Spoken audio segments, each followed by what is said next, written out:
తెలంగాణ ప్రభుత్వము 15 ఏప్రిల్న రిలీజ్ చేసింది. 22 ఏప్రిల్ నాడు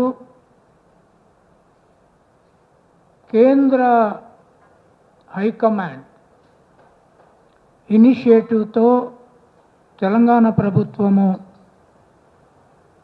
కాన్స్టిట్యూట్ చేసిన ఇండిపెండెంట్ వర్కింగ్ ఎక్స్పర్ట్ గ్రూపు 22వ తారీఖు నాడు ప్రెస్ కాన్ఫరెన్స్ అడ్రస్ చేసింది. దాని తర్వాత ఇదే మొదటి మేధావులు, విద్యార్థులు, ప్రజా సంఘాల నాయకులు, దీంట్లో చాలామంది, మేమైతే అందరం ముసలోళ్ళమే. ఊళ్ళో ఒక సామెత ఉన్నది కదా, అంటే నార్మల్గా కాటికి కాళ్ళు చాపిన వాళ్ళు అంటారు.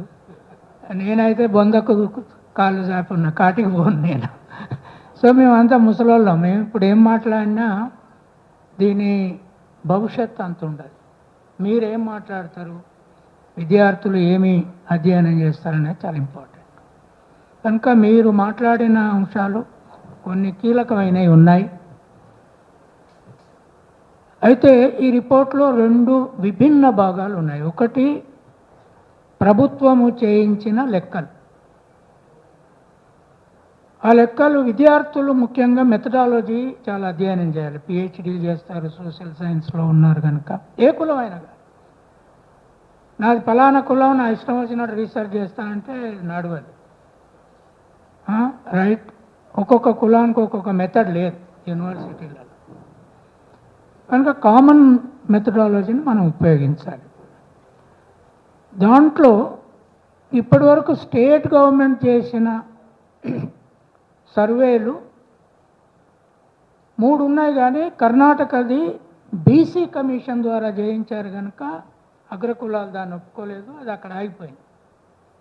వాళ్ళు మొత్తం కులాలకు కూడా చేశారు, సిద్ధరామయ్య మొదలు చీఫ్ మినిస్టర్గా ఉన్నప్పుడు. కానీ తర్వాత బీహారు నితీష్ కుమారు, ఆర్జేడీ ఇద్దరు కలిసి ప్రభుత్వంగా ఉన్నప్పుడు సర్వే చేశారు. దాని తర్వాత తెలంగాణ ప్రభుత్వం ఒక సర్వే చేసింది. నితీష్ కుమార్ ప్రభుత్వం చేసిన సర్వేకు దీనికి ఒక ప్రధానమైన మెథడలాజికల్ డిఫరెన్స్ ఉంది. నితీష్ కుమార్ గవర్నమెంటు ఒక మొబైల్ యాప్ ద్వారా సర్వే చేసింది. ఆ యాప్లో కొన్ని క్వశ్చన్స్ ఫామ్ చేసుకున్నారు, కులాల వారీగా జనాభా లెక్కలు తీశారు. యాక్చువల్గా తెలంగాణలోనే యాప్ అడవులలో పనిచేయదు, గ్రామాలలో పనిచేయదు. ఇక బీహార్లో పనిచేసిందని నేను నమ్మ. ఆ యాప్ లెక్కలు వాళ్ళు ఏమైనా రిలీజ్ చేశారు, వెంటనే రిలీజ్ చేశారు. ఎక్కడి వరకు రిలీజ్ అయింది, ఒక్కొక్క కులం ఎంత నంబర్ ఉన్నది, దాంట్లో బీసీలు ఎంత ఉన్నారు, మోర్ బీసీలు ఎంత ఉన్నారు, అప్పర్ కాస్ట్లు ఎంత ఉన్నారు, ఆ నంబర్ వచ్చింది.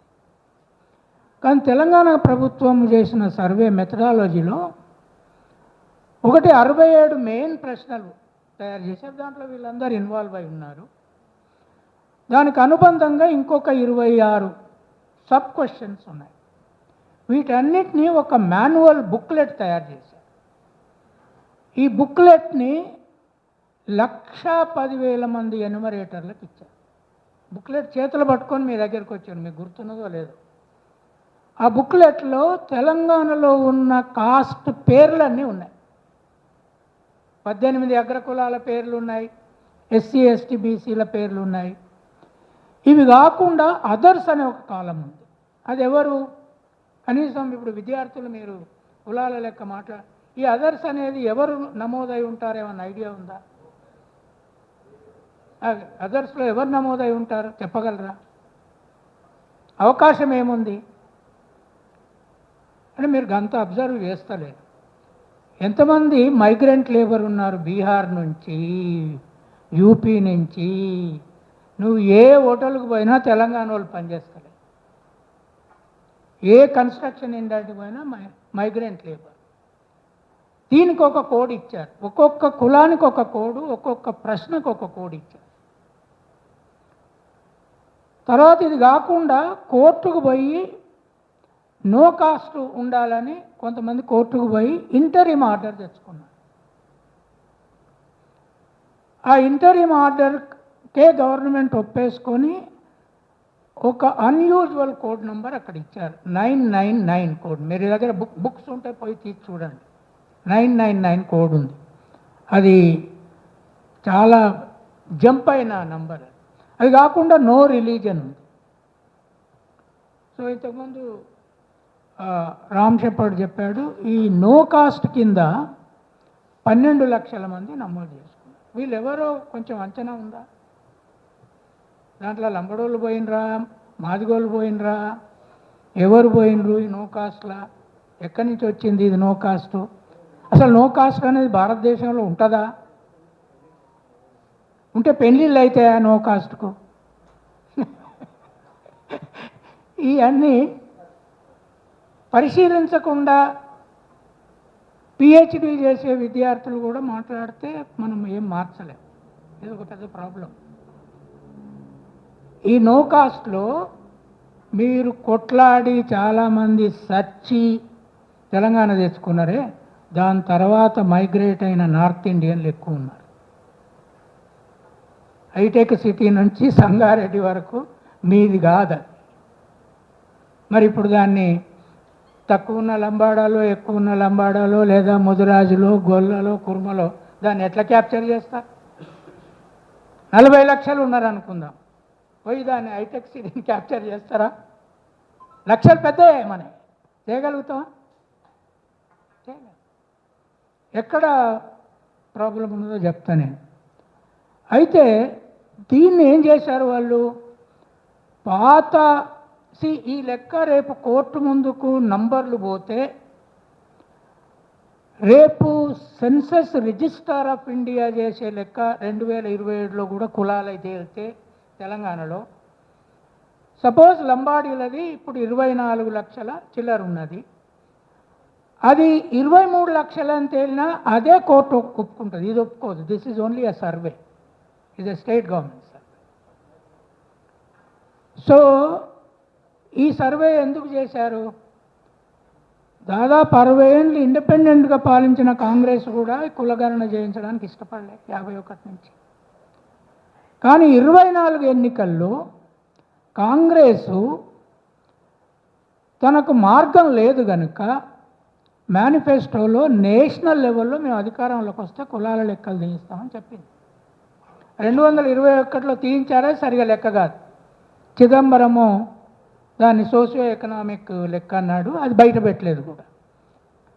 దాని ఒత్తిడితో తెలంగాణ ప్రభుత్వము, కాంగ్రెస్ ప్రభుత్వం కనుక చేయాల్సి వచ్చింది. ఇప్పుడు కర్ణాటక ప్రభుత్వం కూడా చేస్తుంది. అయితే ఇక్కడ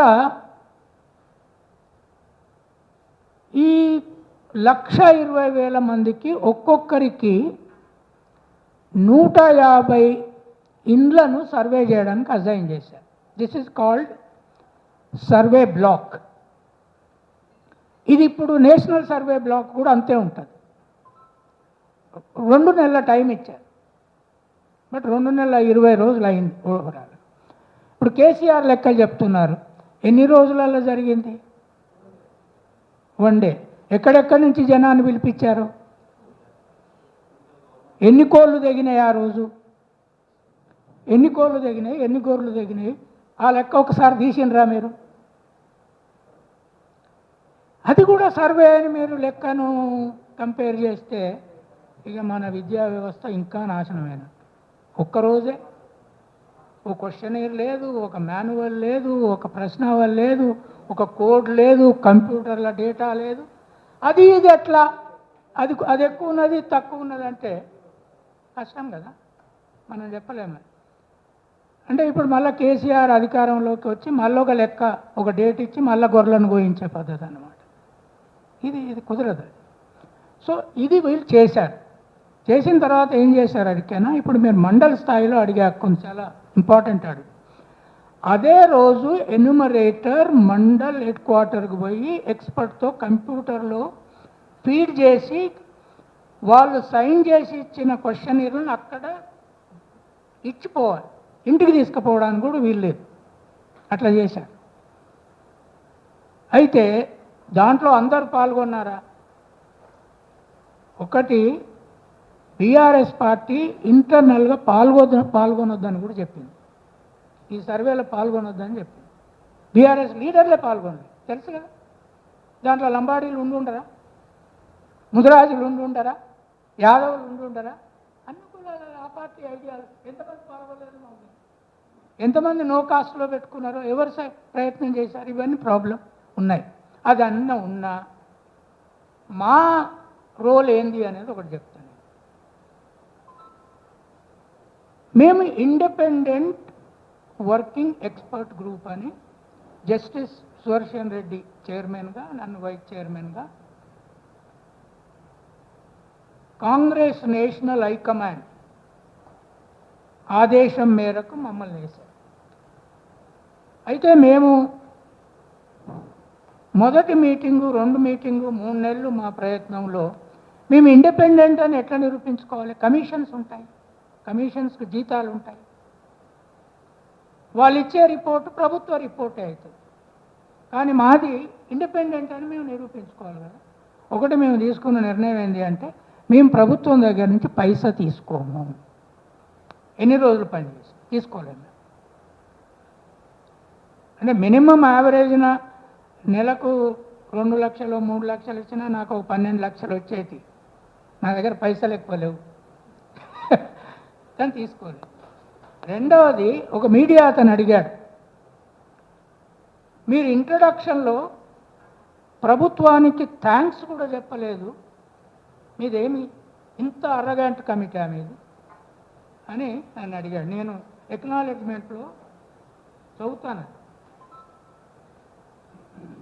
ఈ ఎక్నాలెడ్జ్మెంట్లో ప్రభుత్వం కూడా దీని పట్ల సంతృప్తిగా లేదు. ఎక్నాలెడ్జ్మెంట్లో ఫస్ట్ పేరా ఏం రాసాల్సి వస్తుంది? When the expert group was constituted, the magnitude, enormity and significance of this endeavor had not dawned on us yet. It was only after the first meeting that we were able to comprehend how profoundly impactful this report can be in shaping the future social justice framework of the nation, not Telangana. మేము ఈ report Telangana కోసం తయారు చేయాలి. Nation BJP ప్రభుత్వం కానీ రేపు కాంగ్రెస్ వచ్చిన medal వచ్చే మెథడాలజీ ద్వారా ఇది ఒక ఎగ్జాంపుల్గా పెట్టాలనుకున్నాను. This report is the product of the enormous effort of countless people that genuinely cared about Telangana and India. ఇక్కడ మేము చీఫ్ మినిస్టర్కు థ్యాంక్ చెప్పలే. ఇమ్మీడియట్గా పేరా ఎక్కడికి పోయింది? Deepti Battini, young bright and chirpy analyst served. ఆమెను రమ్మన్నా, నేను ఇలా ఆమెకు హెల్త్ బాగాలేదట రాలేదు. ఆమె దగ్గర పోయినాం, గవర్నమెంట్ మేము థ్యాంక్ చెప్పలేదు. ఎందుకు? మాకు వాళ్ళు పైసలు ఇవ్వలే. మేము ఇండిపెండెంట్గా చేశాం. ఆ 4 రిపోర్ట్లు జనాభా లెక్కలది ఒకటి, మేము ఇచ్చిన ఈ 2 రిపోర్ట్లు టోటల్గా వేరు. ఇవి మీరు దాన్ని అట్లే అధ్యయనం చేయాలి. లేకపోతే ఒక కుల సంఘం మీటింగ్ పెట్టి, అది వేరే వాళ్ళు చెప్పారు, నేను వినలే, మా కుల సంఘం వల్లే మీటింగ్, ఈ కంచాయిలు అయ్యే వైస్ చైర్మన్ గుండి మన నెంబర్ గింత తక్కువ వేస్తాడా?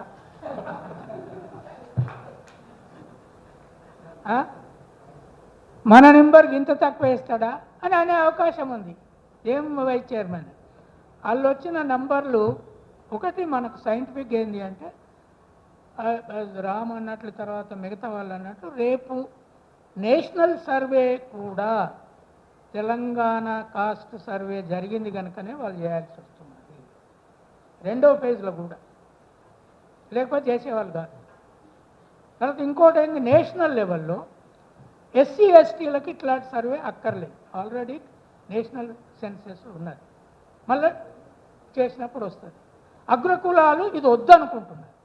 సర్వే మా లెక్కలు ఎప్పుడు బయటికి రావద్దు, మేము ఎంత తింటున్నామో బయటికి రావద్దు, మేము ఎంత సంపాదిస్తున్నామో బయటికి రావద్దు, మా సంఖ్య బయటికి రావద్దు అని వాళ్ళ కోపం.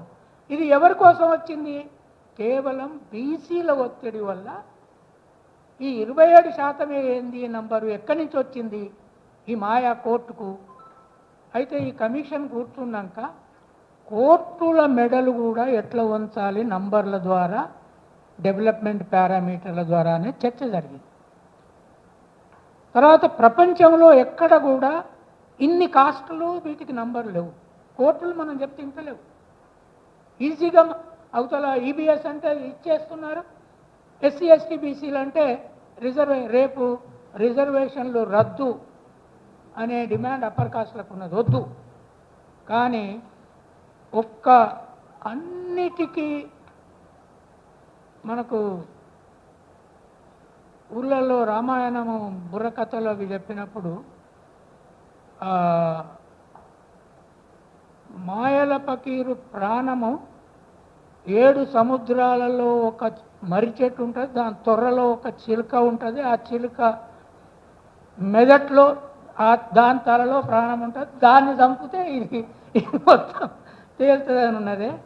ఈ ఒక్క చార్టులో రిజర్వేషను ఇంకా 100 సంవత్సరాలున్నా పెద్ద మార్పు జరగది అనడానికి ఆధారం ఉన్నది.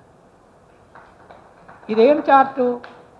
ఇంగ్లీష్ మీడియం ఎడ్యుకేషన్లో ఏ కులం ఎక్కడున్నది అనేది ఈ చార్ట్. ఈ చార్ట్ ఏం చెప్తుంది ఎరికేనా? ఇంగ్లీష్ మీడియం బ్రాహ్మణులకు 77% ఉన్నారు. తర్వాత కోమట్లకు వాళ్ళంతే ఉన్నారు. తర్వాత వెలమలు. అవును, ఇప్పుడు మాదిగలు నిజంగానే 40 లక్షలు తెద్దాం లేదా 90 లక్షలు తెద్దాం, వెలమల నుంచి అధికారం గుంజుకోగలం. వాళ్ళు ఎంత ఉన్నారు ఎరికేనా? 0.4%. లక్ష కూడా లేదు. పెద్ద సంఖ్య పట్టుకొద్దాం, వాళ్ళంతా రోడ్ల మీదకి వచ్చి గుంజుకుంటారా? నడవదు అట్లా. ఇగో ఇల్లున్నది ప్రాణం. ఇంగ్లీష్ ఎంత వచ్చు? మాదిగల లెక్క ఎక్కడున్నదో ఇంగ్లీష్లో చూసుకున్నావా? చూసుకోలే. ఇంగ్లీష్లో విద్యలో ఎక్కడున్నారో చూడకుండా హైటెక్ సిటీలు అడుగు పెట్టగలవా? ఇక్కడ నా కులము మా కుర్మలు అందరూ ఆదివాసుల తర్వాత ఇంగ్లీష్ రానోళ్ళం మేము. అయితే వాళ్ళ కోపం ఏంటంటే ఈ ఐలే ఎక్కడి నుంచి వచ్చిండ్రు రాబాయి ఈ కులం నుంచి, వీడికేమి ఇంగ్లీష్ ఇది, తెల్లారలేస్తే ఇంగ్లీష్లో రాస్తాడు, వీడికి ఎట్లా వచ్చింది? ఇది రాకూడదు కదా, ఎట్లా వచ్చింది? సో మీరు తర్వాత ఈ కమిటీలో ఎవరెవరు సభ్యులు తెలుసా? బీసీ నుంచి నేను ఒక్కనే, అది కాంగ్రెస్ ప్రభుత్వం వేసిన ప్రో బీసీ అని అన్నా. ఎస్సీ నుంచి ఢిల్లీ నుంచి తోరట్, ఎస్టీ నుంచి బూక్యా బంగ్యా, మిగతా 5 మొత్తం 9 మందిలో మిగతా వాళ్ళంతా ఢిల్లీ వాళ్ళు, అక్కడి వాళ్ళు అంతా బ్రాహ్మణులు. ఈ లెక్కలు చేయగలిగేటోళ్ళు వీళ్ళందరిని పట్టుకొచ్చి వేశారు. సరే అందరూ కూర్చో. ఇది కాకుండా 3 విదేశీ ఎక్స్పర్ట్స్ను అడ్వైజర్స్గా తీసుకున్నారు. ఒకరు ఎవరు తెలుసారా? థామెట్ పికెటీ అని ఫేమస్ ఇంటర్నేషనల్ స్టాటిస్టికల్ ఎకానమిస్ట్, ఆయన ఫ్రాన్స్. రెండవది జాన్ రే, మన్రేగా ప్రోగ్రామ్ను వర్కౌట్ చేసిన అతనే. ఏది? Mahatma Gandhi employment guarantee scheme ఉందే, ఆయన కూడా బయటి దేశస్తుడే. ఇంకొక లేడీ ఫ్రాన్స్ నుంచి. ఈ 3 అడ్వైజర్స్గా కూడా దీంట్లో ఉన్నారు. మీకు ఒక్క ఎగ్జాంపుల్ చెప్తా. మేమన్నీ ఈ కాంప్రహెన్సివ్ బ్యాక్వర్డ్నెస్ ఇండెక్స్కు 242 కులాలకు 42 పారామీటర్స్. ఈ పారామీటర్స్ అంటే ఏంది? విద్యలో 1వ తరగతి నుంచి 5వ తరగతి ఎంతమంది, 1వ తరగతి నుంచి 10 ఎంతమంది, తర్వాత ఇంటర్ ఎంతమంది, డిగ్రీ ఎంతమంది, అప్ టు పిహెచ్డి 36 కేటగిరీలు ఉన్నాయి ప్రశ్నావళి ఒక్క ఎడ్యుకేషన్ మీద. తర్వాత ఇంగ్లీష్ మీడియంలో ఉన్నాయి. ఒక రూమ్ ఇల్లు, టైల్ కేవలం టైల్స్లు ఉన్నోళ్ళు, గుడిసెలు ఉంటున్నోళ్ళు, రకరకాల కేటగిరీలు ఉన్నాయి. 1,00,000 ఆదాయం పైన ఎంతమంది ఉన్నారు, 50,000 పైన ఎంతమంది ఆదాయం ఉంది, ఇవన్నీ లెక్కలు ఉన్నాయి. ఈ అన్నిటిని మేము ఏం చేసామంటే 42కు బ్రాడ్ కేటగిరీ కుదించి వాటికి ఒక సైంటిఫిక్ బేసిస్ మీద నంబర్లు ఇచ్చాం. మండల్ కమిషన్ 11 ఇచ్చింది, మేము 42కి ఇచ్చి ఈ బ్యాక్వర్డ్నెస్ ఇండెక్స్ తయారు చేసాం. మేము ఇది ఎక్స్పర్ట్, ఇంటర్నేషనల్ ఎక్స్పర్ట్కి పంపినాక దాంట్లో మాన్యువల్ టాలెంట్ను వాడుకున్నాము, ఏఐ ఎబిలిటీస్ని కూడా వాడుకొని దీన్ని తీసాం. ఇంటర్నేషనల్ ఒక్క ఎగ్జాంపుల్ చెప్తాను. ఇది తీసిన తర్వాత 2 సర్ప్రైజెస్ బయటపడ్డాయి. మీరు ఇప్పుడు ఆ నెంబర్లు చూస్తే మీకు అది విదేశస్తులు కూడా బాగా, థామస్ పికెటీ మాకు నోటు పంపాడు. ఏంది, దళితుల నుంచి కన్వర్ట్ అయిన క్రిస్టియన్లు ఇంగ్లీష్ మీడియంలో ఈ అగ్రకులాల తర్వాత, ఏది వెలమ తర్వాత రాజులు ఉన్నారు, ఆ తర్వాత రెడ్డి ఉన్నారు, ఆ తర్వాత బీసీసీ క్రిస్టియన్లు ఉన్నారు. అది ఇంత ఇంగ్లీష్ ఎట్లా వచ్చింది వీళ్ళకు? ఓవరాల్ ఎకనామిక్ పారామీటర్ 2 హౌజెస్ మీద కూడా దళిత క్రిస్టియన్లు. వాళ్ళ తర్వాత బీసీలలో హయ్యెస్ట్ డెవలప్మెంటల్ పారామీటర్లో మనం హౌస్లో అంటామే గోల్డ్ స్మిత్ వాళ్ళు ఉన్నారు. వీళ్ళు ఎట్లా వచ్చిందని వాళ్ళకి ఆశ్చర్యం. How can the Dalit Christians become so popular? వీళ్ళు నన్ను అడిగారు, అంత ఇంత బయట వాళ్ళు నిజమేనా, ఇది ఇట్లుంటుందా? చాలా తక్కువ నంబర్ ఉంది. అప్పుడు నేను ఆలోచిస్తే అర్థమైంది ఏంటి అంటే, Dalit Christian women and men అన్ని రంగాలలో ఉద్యోగాలు చేస్తారు. నర్సులు, బీసీలు ఎవరైనా నర్సులు పని చేస్తారా? లంబాడీలు చేస్తారా నర్సు పని? నర్సు ఉద్యోగాలు ఉన్నారా ఇప్పుడు? నేను చూడలే. తర్వాత సఫాయి కార్మికులలో క్రిస్టియన్లు పనిచేస్తారు. తర్వాత పారామెడికల్లో పనిచేస్తారు. ఇంగ్లీష్ మీడియం చర్చ్ ద్వారా వస్తుంది వాళ్ళు, మన మిగతా వాళ్ళకి రాదు.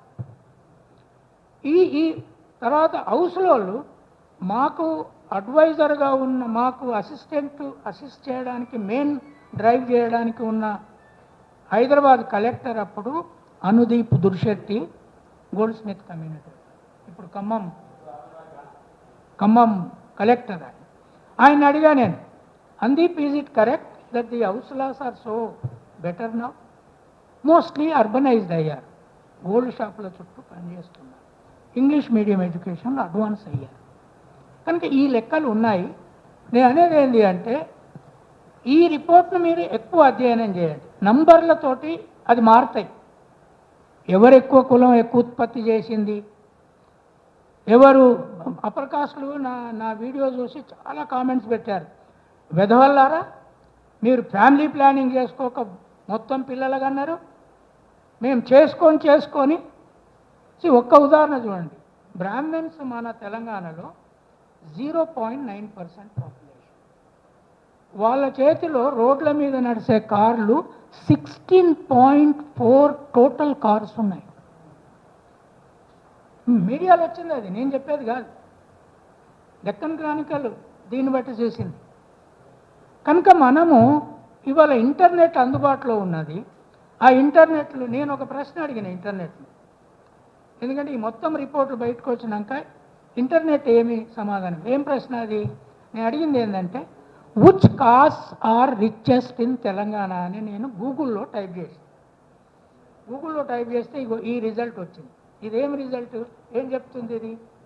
మీరు ఎప్పుడైనా టైప్ చేసినరా? మాదిగలు చాలా కోపంగా ఉన్నావు, మా లెక్క తప్పు చెప్పింది సార్, నువ్వు ఏం చేస్తున్నావు, ప్రో మాదిగన్నో ఒకప్పుడు అని. కానీ గూగుల్లోకి పోయి మాదిగల socio economic status in spite of Madiga Dandora ఎక్కడున్నా తెలుసా? వాళ్ళ ఓవరాల్ కంపోజిట్ బ్యాక్వర్డ్ నంబర్ 100, వెలమల్ది 17, 0 నుంచి 126కి లెక్క తీశారు. పైకి పోయినా కొద్దీ వెనుకబాటు, కింద ఉంటే 0 ఎవరు లేరు, ఎందుకంటే అంబానీ ఆదాని ఇక్కడ లేరు, వాళ్ళు 0.5, 11 నుంచి స్టార్ట్ అవుతుంది మన దగ్గర. అయితే నేను ఇంటర్నెట్లో అడిగితే ఏం చెప్పింది ఇది? According to analysis Telangana socio economic educational employment political and caste survey, ఇది నేను రాసింది కాదు, ఇంటర్నెట్ చెప్పింది. 2024 release in April 26, the most prosperous communities in Telangana are dominated by forward caste select upper backward classes. The survey data analyzed by an independent expert group identified the top 10 most prosperous communities ordered by the land, assets, ownership and so on. Velama first. వెలమలు first ఉన్నారు. 2014కు మీరు కొట్లాడి తెలంగాణ తేకముందు వాళ్ళు ఫస్ట్లో లేరు. తెచ్చి ధనవంతులు చేసిండ్రు మీరే. ఇక కొట్లాడండి. ఇప్పుడు పాపులేషన్ లెక్కలు తీసుకొని మీద కొట్లాడితే ఏం లాభం? మంచిగా చెడ్డలు ఎక్కువ వచ్చింది. వెలమల టాపులు ఉన్నారు. దెన్ రెడ్డిస్. వెలమలకు రెడ్డిలకు సెకండ్ ఏం దొరికానా? కొంతమంది రెడ్లు వెలమల కంటే టాపులు ఉండొచ్చు.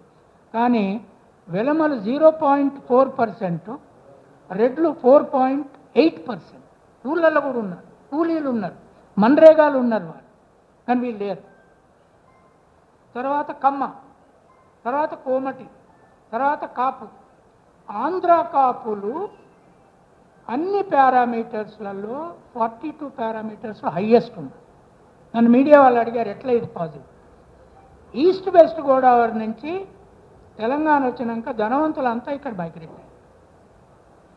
Small number. So which are the English ఎడ్యుకేషన్లో టాప్ ఉన్నారు. దెన్ జైన్స్ వాళ్ళు టాప్లో ఉన్నారు. దెన్ వీరశైవులు. సో చెన్నా knows whether they are BCs. Munnuru Kapu next ఉన్నది.